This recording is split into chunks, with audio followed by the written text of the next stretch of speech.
काश हम लोग भी इंडिया का पार्ट होते। पाकिस्तान जो है वो लूजर है और ये सारी जिंदगी ही ऐसे रहेंगे, घटिया घटिया घटिया। ये वही इंडिया जिनके कोई मुंह लगाना नहीं था चाहता, जिनकी तरफ कोई देखता नहीं था। इंडियंस को तो 40 कंट्रीज के 40 कंट्रीज के फ्री में वीजा मिल रहा है, वीजा लगाने की जरूरत ही नहीं है। नॉन मुस्लिम होते हुए भी हम मुस्लिम्स को भी नचा रहे हैं। दुश्मन के बच्चे तो पढ़ रहे हैं लेकिन हमारे बच्चे तो इधर उधर ही हैं बस। अब आप देखेंगे जम्मू कश्मीर और एक तरफ हमारे पास आजाद कश्मीर है, क्या आजाद कश्मीर के लोग नहीं देखेंगे? क्या उन्हें नहीं पता चलेगा कि जम्मू सामने नजर आ रहा है उन्हें? हमारा कंपैरिजन बनता ही नहीं है कश्मीर का। हम कभी कभार भूल जाते हैं कि हमने अपना कश्मीर जो कि आजाद है उसको भी आजाद करवाना है। शुक्र है ये नहीं कह देते खजाने मोदी के पास।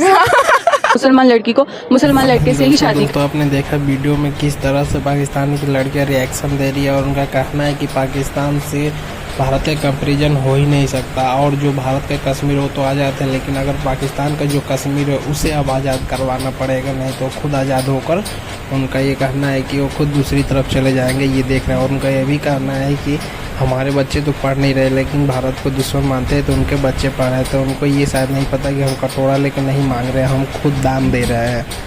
तो ऐसा चल रहा है वहाँ का माहौल। तो आपका क्या कहना है? कश्मीर टूरिज्म की बात करें तो आर्टिकल 370 के बाद हर साल जो है टूरिस्ट की जो तादाद है वो कश्मीर साइड पे बढ़ती ही चली जा रही है। पिछले साल की अगर मैं आंकड़े आपके साथ शेयर करूं तो इसमें 2 करोड़ जो है इंडियंस ने कश्मीर को विजिट किया और 50,000 फॉरनर्स आए कश्मीर की ब्यूटी को एंजॉय करने के लिए। आज अगर हम बात करते हैं कि पाकिस्तान का क्या स्टांस है कश्मीर पर, पाकिस्तान हमेशा से कश्मीर पर जुल्म हो रहा है, कश्मीर को राइट्स दिलाने हैं, अवाम से ये सवाल भी पूछेंगे और साथ साथ उनको बताएंगे कि कश्मीर आर्टिकल 370 के बाद आज कहाँ स्टैंड करता है। देखिए आपने इंडिया की बात की, कश्मीर की बात की, तो कश्मीर से तो हमेशा से जो है वो लव है, चाहे वो जम्मू कश्मीर है ख्वाह वो जो है वो हमारा आज़ाद कश्मीर है, क्योंकि दोनों ही बहुत ज़्यादा ब्यूटीफुल है। आप कह लें कि रूह ताज़ा हो जाती है। हम पिक्चर स्नैप्स देखते हैं तो वहाँ से हमारा दिल इतना कुछ करता है, रियल में जाकर देखेंगे तो वल्लाह कुर्बान होने वाले हैं। दूसरी बात है आपने इंडिया की बात की है, तो इंडिया की अगर बात की जाए तो 2023 में इंडिया ने बहुत सारी अचीवमेंट्स की हैं। टूरिज्म पे मुझे वो काम करते हुए नजर आ रहा है, मुझे लगता है कुछ ना कुछ करने जा रहे हैं। खूबसूरत दोनों ही है। अगर आपने बात की, मैं अगर इस वक्त आज़ाद कश्मीर की बात करूँ तो मुझे ये लगता है कि आज़ाद कश्मीर पे हम देखते हैं कि मसला ये है, मसला है वो मसला है, बट आई थिंक इसके ब्यूटीफुल वो है ये। हम वहाँ पर इसलिए इन्वेस्ट नहीं कर रहे, वहाँ पर इसलिए पैसे नहीं लगा रहे क्योंकि हमारे पास कुछ नहीं है। हमारे लोग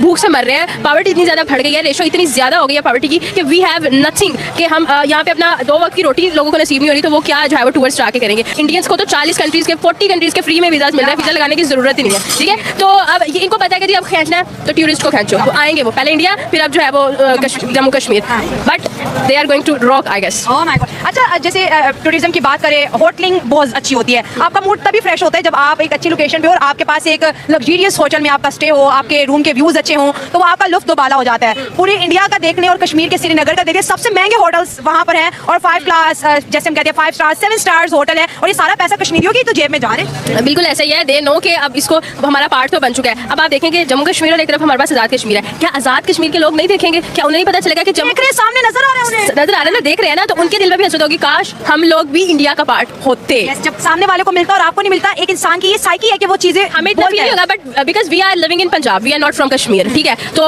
उनको ज्यादा फील होगा, तो डेफिनेटली कुछ ना कुछ उनके दिल में आएगा। तो यहाँ से मुझे लगता है कि एक जो किनारा कशी वाली जो लाइन निकलती है ना, वो यहाँ से निकलती है। हसद किसी भी चीज़ का हो या फिर देखिए यार मुझे भी ये चीज़ मिलनी चाहिए, जब घर पे 2 बच्चों के लिए कोई चीज़ आती है ना, एक की थोड़ी ज़्यादा प्यारी हो, हमारे दिल में तब भी आ जाता है कि हम इतने बड़े हो जाते हैं, हमारी अम्मा लेके ये नाइंसाफी हो गया, तो ये वाला पार्ट हो रहा है। Best of luck to India because they are going very well. ये उन्होंने एक तरह से पाकिस्तानियों के ऊपर बड़ा एक मतलब एक थप्पड़ मारा है कि हम कश्मीर बात करते हैं कि हमने कश्मीर आज़ाद करवाना है, कश्मीर आज़ाद करवाना है। जो हमारे पास कश्मीर है हम उस बारे में तो बात ही नहीं कर रहे, उस कश्मीर को हम यूटिलाइज नहीं कर पा रहे, उसको दिखा नहीं पा रहे। हमने और आपने अभी तक कश्मीर पूरा देखा ही नहीं हुआ है, हम जा नहीं पाते उस मुकाम पर, कैलाश पर कहीं भी नहीं जा पाते। क्या है जी, कभी स्नोफॉल होगी तो हमारे रोड्स ब्लॉक हो जाते हैं, कितनी जाने लग पड़ती हैं। मुझे आज तक एक क्रेज ही रहा है कि मैंने फुल बर्फबारी में ना वहाँ जाकर कोई महीना रहकर आना है, लेकिन क्या है जी हमारे ऊपर जी पहले तो एक माफिया बैठा हुआ है, मतलब हम किसी और की बात नहीं करते, हम अपनी बात करते हैं। हमारे ऊपर भी माफिया, गवर्नमेंट के नीचे भी माफिया कि रूम्स की रेंट इतने हो जाते हैं कि आप वहाँ पर सर्वाइव नहीं कर पाते हैं, रोड्स ब्लॉक होने लग पड़ते हैं, जाने लग पड़ती हैं। हम इन्हीं चीज़ों से बाहर नहीं आ पा रहे और हमारा पहला रोला था जी हमें कश्मीर आज़ाद करवाना है, कश्मीर आज़ाद करवाना है।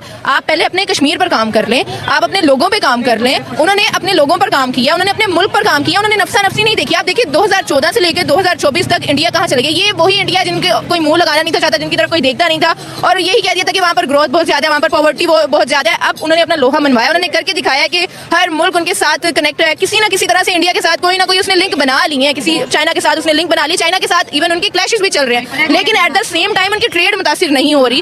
अब पहले ना हमारा एक कॉन्सेप्ट बना हुआ था कि नॉन मुस्लिम है, उसने ये प्रूव करवाया कि नॉन मुस्लिम होते हुए भी हम मुस्लिम्स को भी नचा रहे हैं। मुस्लिम्स के साथ भी हम कनेक्शन बना गए हैं, सऊदीया के साथ वो कनेक्शन बना गया, अफगान के साथ वो बना रहा है, ईरान के साथ। और हम बीइंग अ मुस्लिम, हम अपने मुसलमानों की हिफाजत नहीं आज तक कर पाए। हमने बीइंग अ मुस्लिम होते हुए अफगान के साथ हमने नया टाकरा ले लिया, उसके ऊपर एयर स्ट्राइक किया। अब कोई नहीं कहता हमें कि हमने इंटरनेशनल लॉ क्रॉस किया है।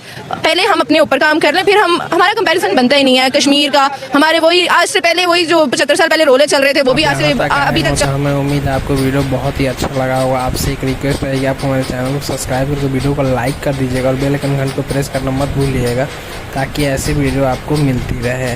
तो अपने पाकिस्तानियों का राय जानना भारत के बारे में, वो क्या सोचते हैं, क्या समझते हैं, उसमें हर बातें आपको पॉजिटिव ही मिलेगी, क्योंकि उनका मानना है कि भारत और पाकिस्तान का कंपैरिजन कभी नहीं हो सकता, क्योंकि भारत चांद पे है और हम ज़मीन के अंदर घुसते जा रहे हैं। आपका क्या मानना है हमें कमेंट सेक्शन में बताइए। क्या वाकई में ऐसा हो रहा है और भारत के लोग इसे किस नज़रिए से देखते हैं ये भी हमें बताइएगा। और कश्मीर को क्या भारत पीओ को वापस ले पाएगा या नहीं ये भी बताइएगा। तो चलिए अगली वीडियो में मिलते हैं जी।